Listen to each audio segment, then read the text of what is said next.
Fire away, fire away.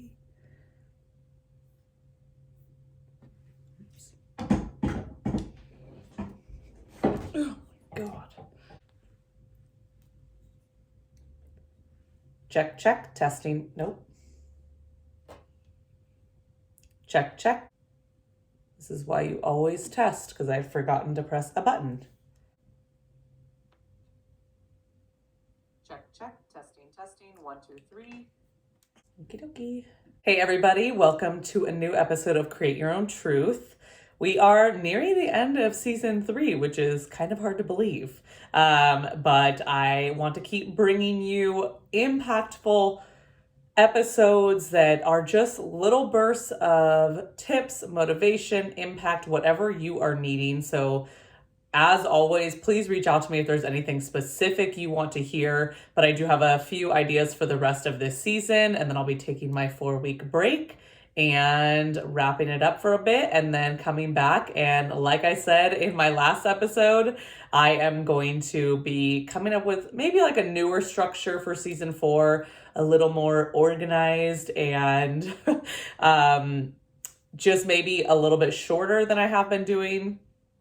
So yeah, but like I have been doing, this episode I have like 2 bullet points written down. So it's probably going to be a little all over the place again, but you will get the gist. And I still think that this style of podcast has been impactful, and people have messaged me saying that it's fine the way it is and they're still getting value out of it. So I am really, really glad. Sometimes I just feel like I blab on and on. Like even in my YouTube videos, I was editing one today and I'm like, that was a 5-minute clip that I probably could have said in 1 minute, but that's just me. I'm just blabbing away. So let's get into it, because I know I say this almost every episode, but I truly think this episode is going to be a short one. We'll see by the end. But I wanted to talk about how any sort of change that you want to make in your life doesn't need to be so difficult. And I think that's where a lot of people get thrown off, is they go in with unrealistic expectations of themselves or unrealistic routines, or the change that they're trying to make is unrealistic. They're trying to do a full 180 and it's just not realistic for where they are in their life right now. And so they automatically get discouraged. And it doesn't have to be difficult like that. And it shouldn't be difficult. Of course, any change is going to be challenging in its own way, but it should almost like easily fit in your life. And you should be creating gradual change.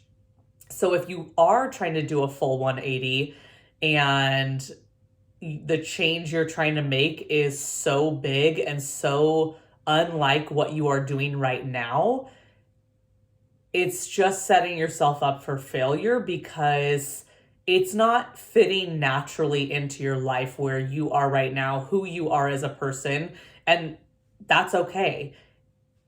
Give yourself time to adjust, create gradual change.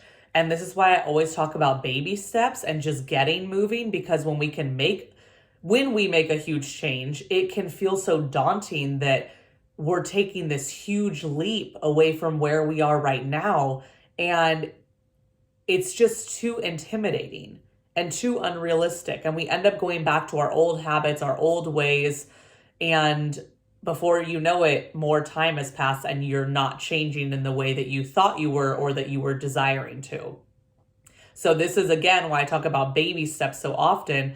If you can make a tiny change towards the goal or the habit that you want to incorporate into your life, start very, very small. And then when you get comfortable with that change, you can ramp it up a little bit, take that next little baby step. And before you know it, if you've taken 10 of those gradual steps and you've allowed yourself to adjust to that change, it is so much more natural in your life, because you've been allowing yourself to progress with that change rather than trying to change it overnight or do that full 180 and you fail right off the bat.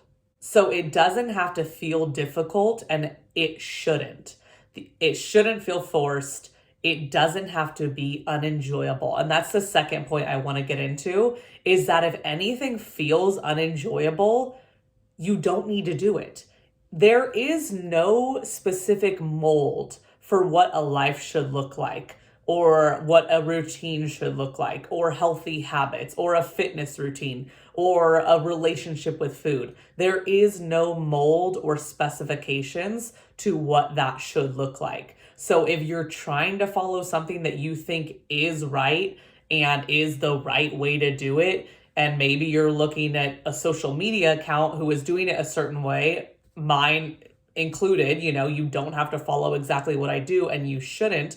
I just post and create content around what I do in hopes that it will motivate people to show up for themselves in the way that is right for them. So maybe it is you trying something that I'm doing and you really like it, or maybe it's trying something I'm doing and tweaking it so that it's right for you. That's all that I'm doing. So if you're looking at a social media account or a blog online, or you're Googling how to do this, just take it with a grain of salt and know that everything can be customized to your life, your needs, your wants, your desires, your goals, and it doesn't have to fit in a specific mold, and it shouldn't. So if you are following like an account or looking at a blog article that says you have to do it this way, probably not the right account to be following. Just saying. But getting back to the point that it doesn't have to be unenjoyable, and it shouldn't be unenjoyable. You should find ease and enjoyment with whatever you are doing.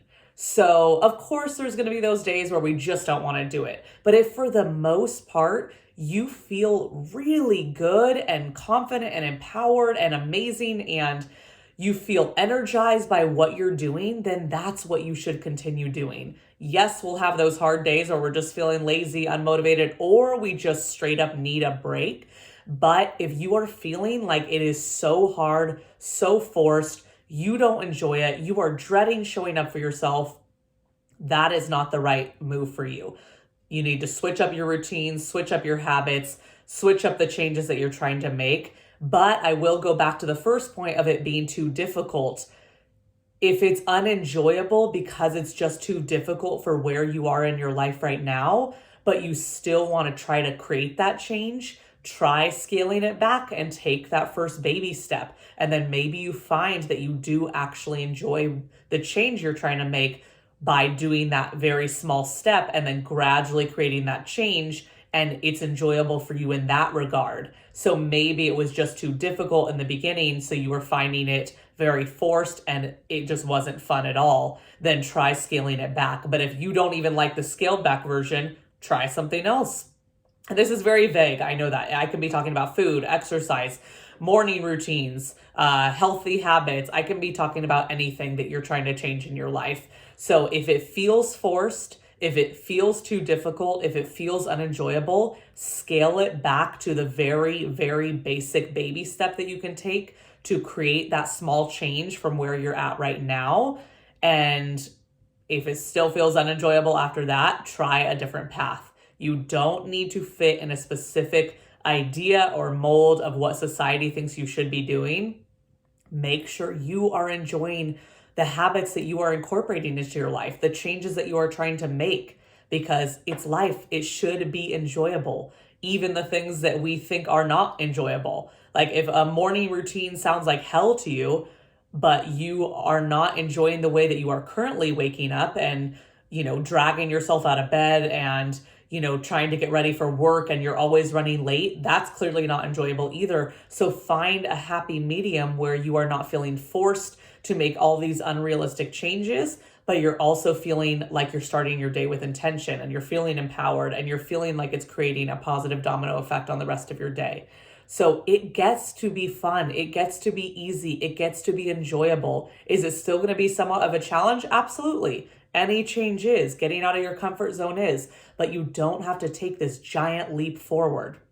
It doesn't have to be unrealistic, and it shouldn't. It shouldn't be from one extreme to the other. So make sure that whatever you are doing is realistic for where you're at right now, but pushes those boundaries a little bit, pushes your limits, gets you a little bit uncomfortable with that change. That's right where you want to be, but it should be creating those happy feelings, those fulfilled feelings, those feelings that make you want to push forward a little bit more, that create that sense of drive and intention when you are getting out of bed in the morning. So I think that's it. I think I'm going to leave it at that. And it's actually going to be a short episode. But the last thing I want to touch on is that if you are tired of feeling like things are difficult, forced, unenjoyable, then I would suggest that you join my 10-day habits challenge starting literally today. It is not too late if you're listening to this, or if you hear this in a couple of days, I can get you set up so that you are able to start the 10 days whenever you are listening to this. If you are truly wanting to embrace change with ease and enjoyment, then get into my 10-day habits challenge. It is $10 for 10 days, $1 a day. So skip one purchase that you may be about to make, whether that's coffee on your way to work, or maybe you skip buying that new t-shirt and get yourself into this $10 10-day habits challenge. It is going to be full of tips and tricks that are going to help you create habits and consistency with habits with ease and enjoyment. It's going to be fun. There's going to be 5 habits that we're focusing on every single day. And no, it is not about showing up perfectly with those habits. So if you rock the 10 days and you absolutely crush these 5 habits every single day and are able to check them off with 100% efficiency and effort, awesome. But if you show up with whatever you can for those 10 days, you're still showing up for yourself. Even if that's 5% on one day, 50% on the next day, 100% on the next day, it doesn't matter. As long as you're showing up for yourself, giving it what you can, which looks different every single day, then that is success as well. So get into this challenge while you still can. It is going to be so much fun. You will have a video guide that I'll send you. If you sign up today, I'll send it to you today, since the challenge is literally starting today, Monday, June 5th. And like I said, if you're listening to this later in the week, you are still eligible to join. You'll just be starting the 10 days a little bit later than everybody else. But hey, that is fine. Your timing is perfect. So you'll be sent a video guide. You'll be sent a PDF guide with tons of tips on creating and maintaining consistency with habits. You will be added to my private Instagram stories. So I'm going to be posting daily on just the tips that I'm talking about and keep you accountable and just show up for you with support and guidance on my private stories. And it's going to be so much fun. I'm going to be doing it with you. These are habits I've been doing. I mean, I've always done these habits, but I've been ramping them up a little bit recently because I fall off track once in a while too. And that is okay. So the last week or 10 days or so, I've actually been doing these habits and I feel so much better. My mornings are going better. My whole day is affected positively. I'm feeling better. I'm feeling light and energized. And it's just been really fun and rejuvenating to feel this way. So I know you are going to feel the same, and you'll be joining others who are on a similar journey as you. And last thing I'll say is that you can be a beginner with habits, or you could be in a rut to join this challenge. You could be feeling like, I just don't know how to be consistent. Every single time I try, I fail. That is totally fine. You can join the challenge if you are struggling like that. This challenge is designed for you. But I also want to say, if you're someone who feels like they have a control over their daily life and their habits, but you're ready to level up and have that accountability to take it to the next level, or if you just struggle with consistency once in a while and you kind of want some tips to stay consistent more, to embody the person that you want to be in a more consistent way, this challenge is also for you. So literally anyone can benefit, and you have nothing to lose except for $10, but you won't be losing the $10 because it is going to go into so much value that will be impactful for the rest of your life. So get into this challenge while I'm still offering it. And yes, it is okay to join late. You'll just start the 10 days later than we will be, but that's totally fine. You'll still have access to the 10 days of private Instagram stories. You'll have the video, you'll have the guide, you'll have everything that you need. Oh, there's a habit tracker too that's super cute, and it's clickable on your phone, or you can print it and check it off physically. So yeah, you're gonna get so much value for $10. Like, it's ridiculous. So get in while you can. This is going to be so much fun. I am feeling so good doing these habits and getting back to them lately, and I know you will too. So we can do it together, and let's create our own truth. Wow, I actually kept that one short. Look at me go. Turning over a new leaf at the end of season 3. Thanks for watching.